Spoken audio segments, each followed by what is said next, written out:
So Reverence, I've been working on this for most of 2 years now to get to this show with the selection that's here from what I shot. And it really started many years before this, though, when I started working out the interest for these things. So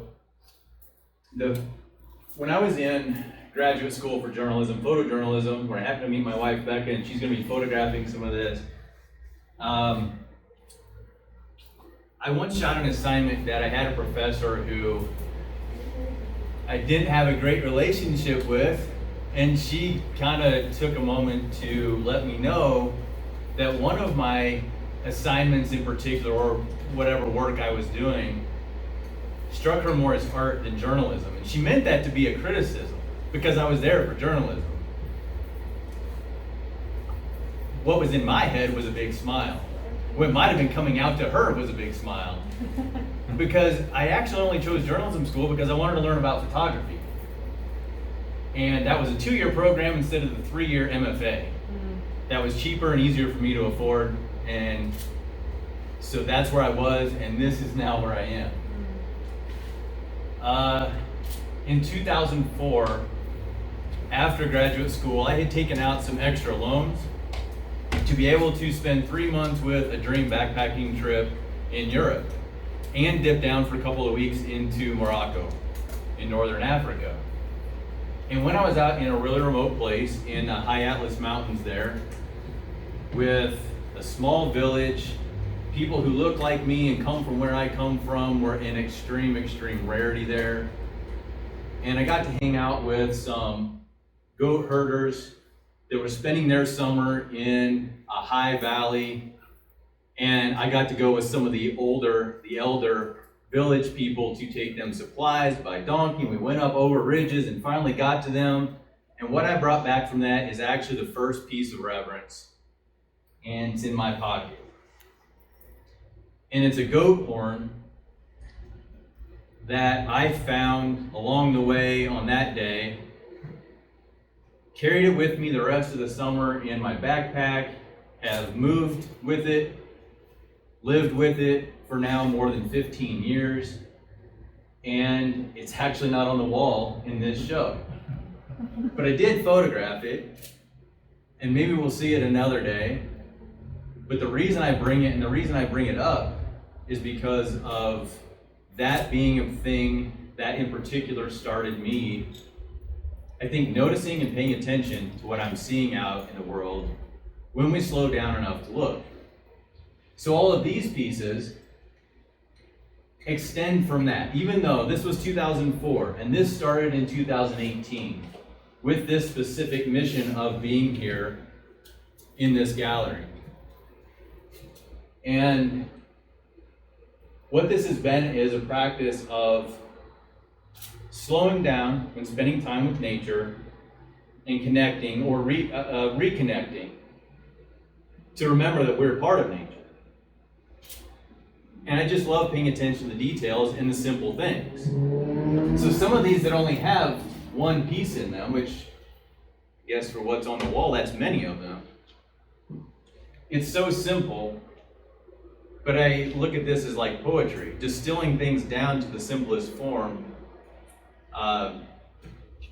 Is not easy. It's simple, but not easy. Most of these things have come from Colorado, around where we live.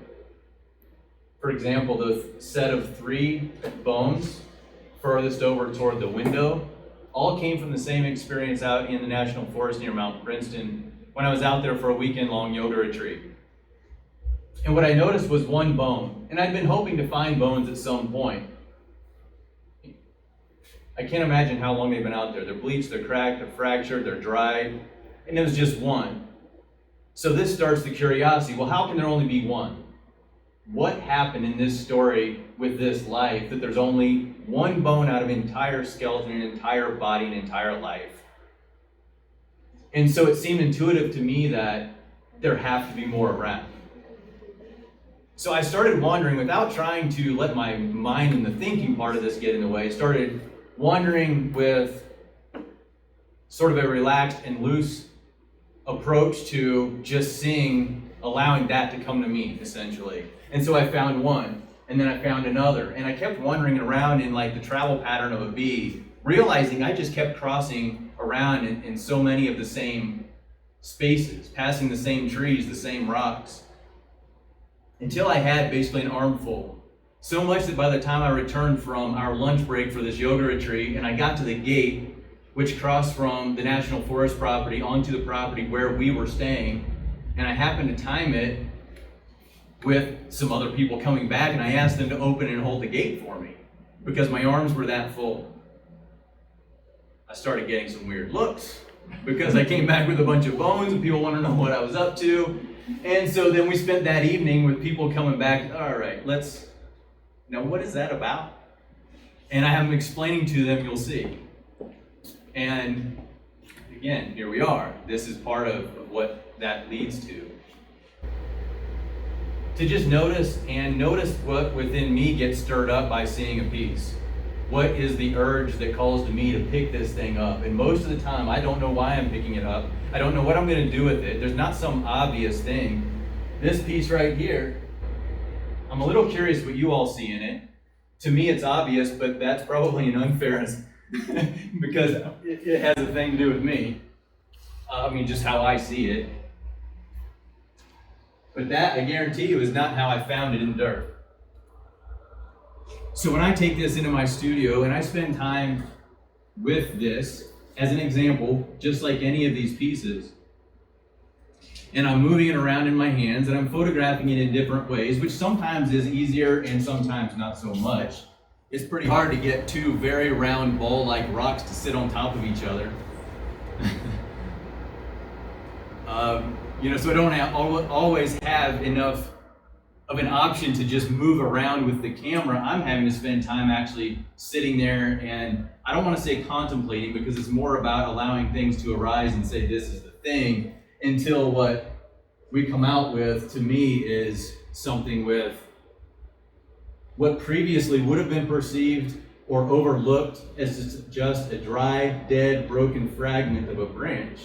But I want this to be a practice for everyone who comes to these things to look and see what they see. And maybe what that does is show that we can find this kind of stick and see something more than just a broken, dry, dead stick that was dropped from a tree and left for however long and to be ignored. The same with even that mushroom. I got it when it was vibrantly red, but it wasn't one that I just took from the earth. Because again, this is about connection and reconnection with what our place is in this thing and how it all goes together and fits together. So sometimes it's about lines and sometimes shapes. The 2/3 of a snowman in that, you could say, or whatever it is. There's textures, there's light and shadow, and just all these things that creatively appeal to artists in all kinds of forms. But there's also, for me, the stories and the poetry and what my imagination does to stir. When I actually slow down.